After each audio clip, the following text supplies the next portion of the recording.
حضرت انس بن مالک رضی اللہ تعالیٰ عنہ بیان کرتے ہیں، نبی اکرم صلی اللہ علیہ وآلہ وسلم نے ارشاد فرمایا،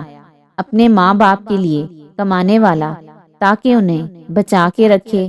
یا انہیں لوگوں سے بے نیاز رکھے، وہ اللہ تعالیٰ کی راہ میں شمار ہوتا ہے۔ اپنی ذات کے لیے کمانے والا تاکہ اپنے آپ کو لوگوں سے بے نیاز رکھے یا لوگوں سے مانگنے سے بچا کے رکھے، وہ اللہ تعالیٰ کی راہ میں شمار ہوتا ہے۔ اور کثرت کے لیے کمانے والا شیطان کی راہ میں ہوتا ہے۔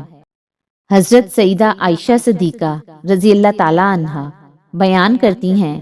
نبی اکرم صلی اللہ علیہ وآلہ وسلم نے ارشاد فرمایا،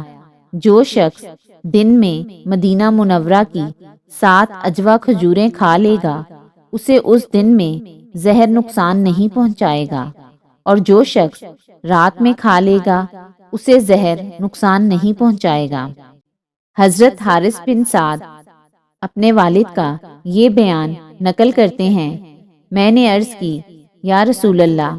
یہ جو دم کیا جاتا ہے یا جو دوائیں استعمال کی جاتی ہیں، تو کیا یہ اللہ تعالیٰ کی تقدیر میں سے کسی چیز کو لوٹا دیتی ہیں؟ نبی اکرم صلی اللہ علیہ وآلہ وسلم نے فرمایا، یہ بھی اللہ تعالیٰ کی مقرر کردہ تقدیر ہیں۔ حضرت ابو ہریرہ رضی اللہ تعالیٰ عنہ نبی اکرم صلی اللہ علیہ وآلہ وسلم کا یہ فرمان نقل کرتے ہیں، جو شخص زیادہ ہنستا ہے وہ اپنے حق کو کمزور کر لیتا ہے،